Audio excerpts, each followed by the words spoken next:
Hello, welcome to Jason the Old Millennial. My name is Jason, speaking here in my basement in the great state of Kansas. And in this video, I was going to talk about some new vinyl records that I bought recently from Walmart. And it's not my usual records that I usually talk about or music that I talk about, but actually one of my favorite artists is Garth Brooks. Um, I got the Chase here with Garth Brooks. Love this cover. Anyways, of the Chase, I just had to point out uh, that's part of what I love about buying vinyl, or why I want to buy vinyls. I love uh, I love cover art. I love the cool covers to look at and to hold, and I love it because it's so big. It's kind of fun to hold on to. Anyways, I love this black and white, the white hat and the black and white shirt with the black and white background. Really cool cover. I always loved this cover as a kid, even now. Got this. Got another one here. I saw both of these at Walmart for about $12 each. So to me, that was a pretty good deal. So I was like, for nostalgia's sake, I got these two Garth Brooks albums.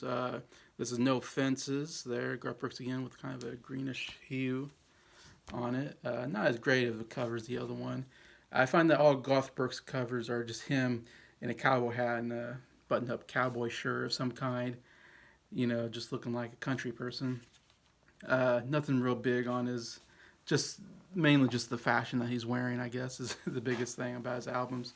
Um, and I said Garth Brooks, not the usual. In fact, when I watch all the VC channels I watch, which there's like a dozen, it seems like, that I've kind of pay attention to and subscribe to.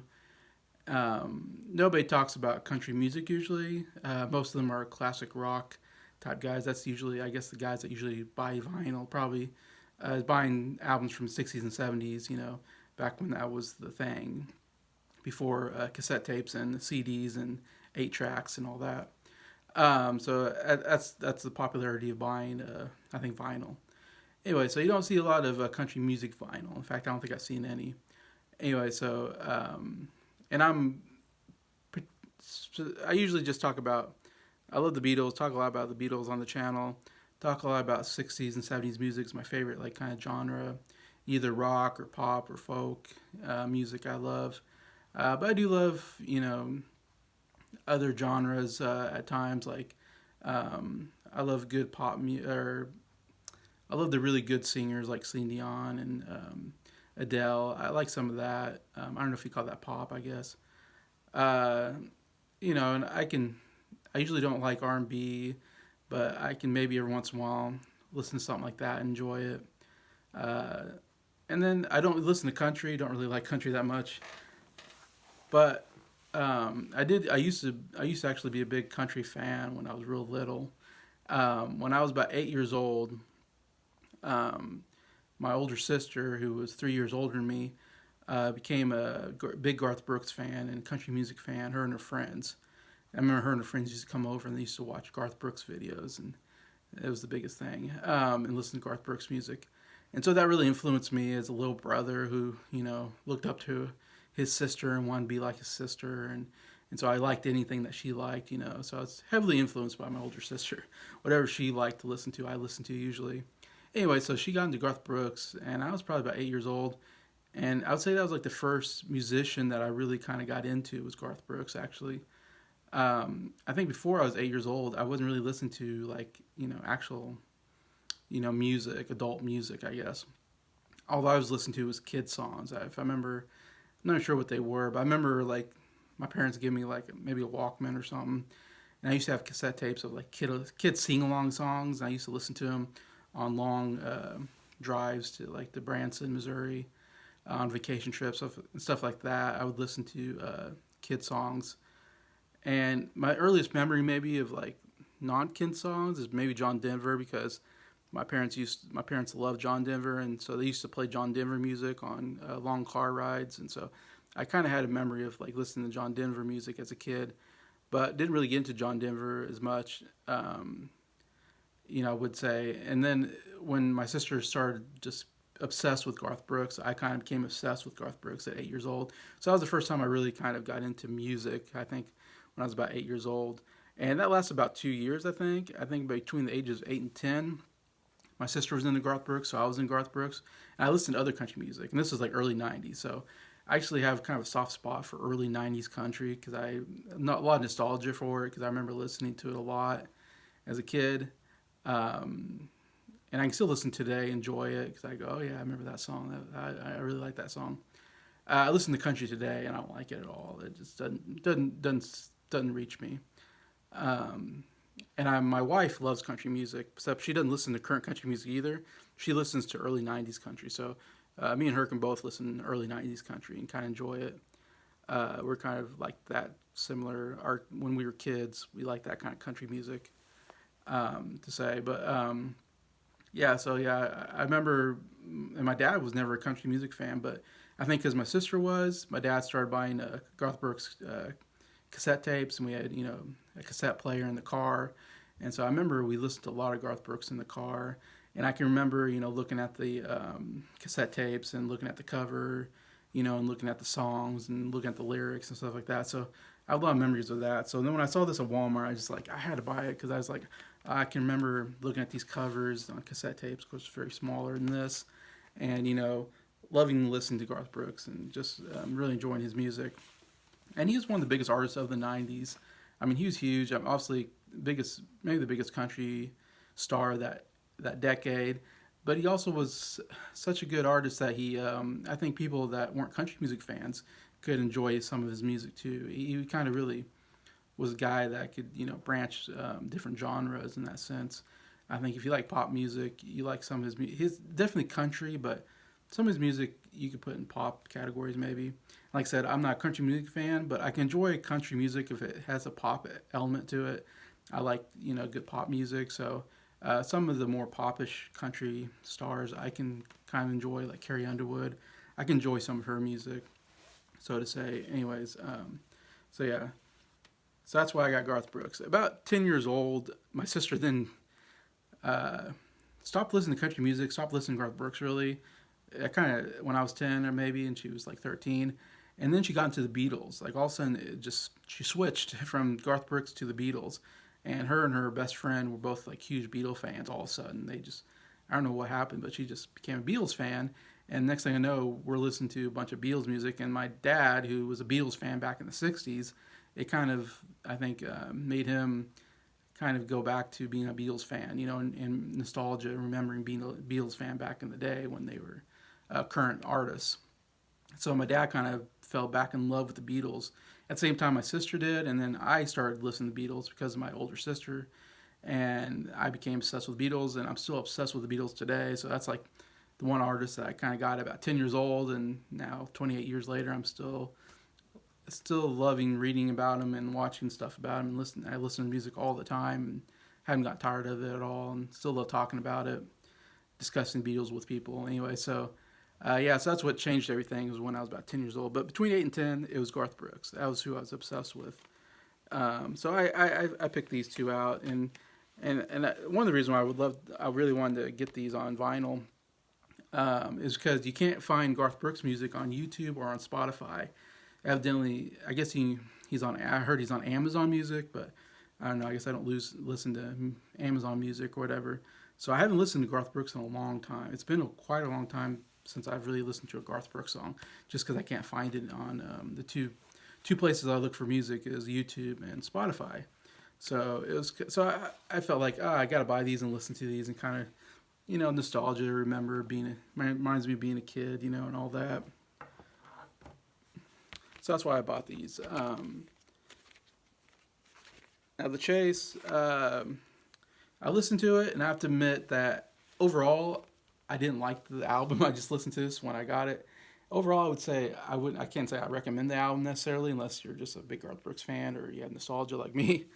That's the only reason why I bought it, really, because I listened to it and I was like, oh, I just don't like country music, and this kind of reinforced I still don't like country music, and even someone like Garth Brooks, I can't enjoy everything he makes, obviously. And I don't know there's some more Garth Brooks albums. Obviously, I'm gonna have to get like his debut album, and Roping in the Wind, and In Pieces, like the other three big ones I think that I would like to get. So I don't know. I'll have to compare those to this and see which ones are the best. It's hard to compare. These two are fairly similar. They have maybe two, three pretty good songs on them, and then everything else is pretty bad, I would say. It's just, yeah, I just don't care for country. Um, I would say on this album, it starts with "We Shall Be Free," one of his big hits, decent song of his. Then the second song on here, "Somewhere Other Than the Night," another hit of his that I think it's a pretty good song on here. I enjoy that quite a bit.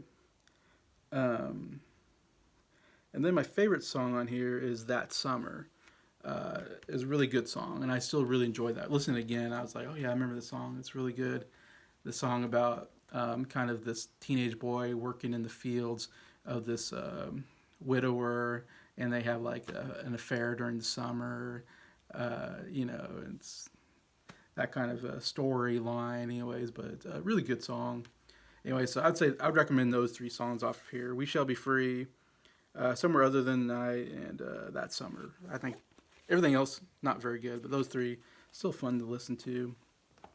I'd say Garth Brooks, he's interesting about country. I think um, Garth Brooks has a good voice. Obviously, he's good sound to him. Nice, easygoing voice.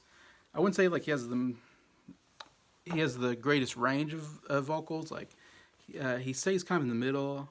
He goes a little bit low maybe sometimes. Sometimes he might go a little high, but he doesn't have like a real high registry. But he's really good just in the middle. His voice is, and I feel like that's mostly what country music is for guys. Guys don't usually have country music. Guys I've heard before. It's not about your vocal range. It's more about just your tone. Country music guys have like a really good baritone tone a lot of times, and that's what it's at. And maybe some catchy music. I don't know. They're not really country music isn't really known for I think their vocal range, at least for guys. Girls I think yeah they still have great vocal range, but guys it's just about the tone and the music that country music fans like I think, and that's just my guess as a guy who's not a country music expert. But yeah, but he's really good. I really love his more ballad type songs. I find he has a lot of reflection songs, and I love those kind of songs where he's reflecting on life, reflecting on relationship. I call them to me are kind of more of these, really deep thinking reflection songs. He has a really nice sounding voice for that. When he tries the more up tempo stuff, I don't like it quite as much. I would say, and I don't think he has enough power in his voice to kind of reach those kind of songs. For the most part, some maybe, but No Fences, the other one. And here again, the first song, Thunder Rolls, really great song. Always been one of my favorites as a kid. Um, Begins the great beginning to the album, Thunder Rolls, and what I love about it, it begins with a thunder, real like it sounds like real thunder. Like when I first put it on, I thought it was thundering outside, and because I heard thunder, I was like, "Is it thundering?" And I was like, "Oh no, that's just the beginning of this record, Thunder Rolls." Anyways, but it's a nice song that begins kind of kind of soft and then builds up to the choruses, and the chorus is really great. Yeah, one of my favorites of his. Two of a Kind, Work on Full House. It was a hit. I remember it was a decent song. The big one on here, Friends in Low Places, probably his biggest song, most well known song. Great sing along song. I've got friends in low places. It's a fun one. And then probably my favorite on here is Unanswered Prayers. Is my favorite song off of here, and it's one of his another hit of his. Great song about again reflecting on the past and and praying to God about something to happen, but then God doesn't answer that prayer. But yet, by not answering the prayer, it's called unanswered prayers. And it's like, as God didn't answer that prayer, but that was a good thing. God doesn't need to answer your prayer. Sometimes it's best when He doesn't answer your prayer, because God knows more than you do, and things turn out better sometimes the way if God doesn't answer it. Anyway, so I love that whole aspect of that, and it has a little religious aspect to it, and just really good lyrics in that song. And again, just another great, like kind of most ballad type song. Anyway, so I would say there's 3 or 4 good songs on either of those albums. I guess No Fences, maybe I put a little bit higher than Chase, but both about similar. Not albums I probably listen to a whole lot, but still have to talk about. And then I found that I remembered I had the CD, kind of Garth Brooks' Greatest Hits, or the Ultimate Hits. Actually, I bought this for my wife, like when we first got married, maybe. I bought this whole box set thing of Garth Brooks like had this one man show on Broadway that he did, and so I bought like this thing that had like the DVD of his Broadway show, and then it had like 4 or 5 CDs in there and of like different song, I don't know, compilations, and this was one of them, the Ultimate Hits. It has like 33 songs on here, so you got 33 songs of his hits, anyways. And so I put this in my computer and listened to it a couple days ago. It took me a while because a lot of songs to go through, and man, it's so many great songs. I mean, not 33 great songs, but maybe there's good, at least 20 to 25 really good songs on here, and I really enjoyed listening to this. Probably my favorite thing to listen to other those two albums is I probably rather listen to this because it definitely has all the songs I remember that I love about Garth Brooks. Like I said, 33 is probably too many songs. I wish they would have cut it down to 20, 25. That would have been fine if they picked the right ones. But I mean, you got so many great stuff. Like I said, Friends in Low Places, Shameless, is great. If Tomorrow Never Comes, one of my favorite. Papa Loved Mama, great. More Than a Memory is a song I didn't know that I love off this Greatest Hits album. Um, In Another Eye is a good duet with Trisha Yearwood, which he would eventually marry. Um, Learn to Live Again, another song I wasn't sure about. Like I said, I love these life reflecting songs like this. Learn to Live Again was really good. To Make You Feel My Love is a great cover song of Bob Dylan that was in Hope Floats movie, I believe. So that's a good one. I said The Dance is my favorite of his and one of my favorite all-time songs. I love The Dance, and his version is so good. He didn't write it; he covered it for somebody else. But I mean, that's the song that you listen to is Garth Brooks.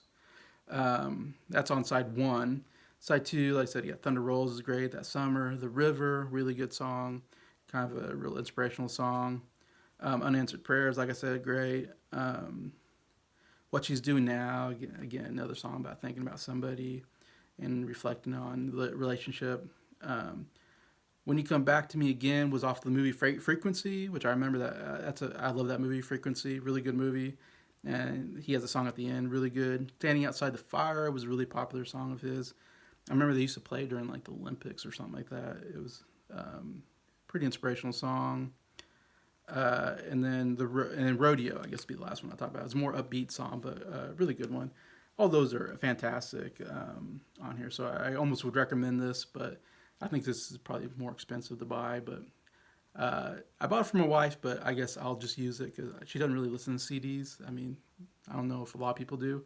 So I'll just add this to my collection since I don't think she would mind. But anyway, so that's my talk on what I got right now for Garth Brooks, anyways, and my recent vinyl finds. And so very, I don't have too many vinyls yet, so I'm just slowly growing it and really enjoying the process. So, but thank you for watching this video. Feel free to comment on what do you think about Garth Brooks. I know most people aren't Garth Brooks fans that probably are on this channel, so, but still, if you have any feelings, I'd love to hear them.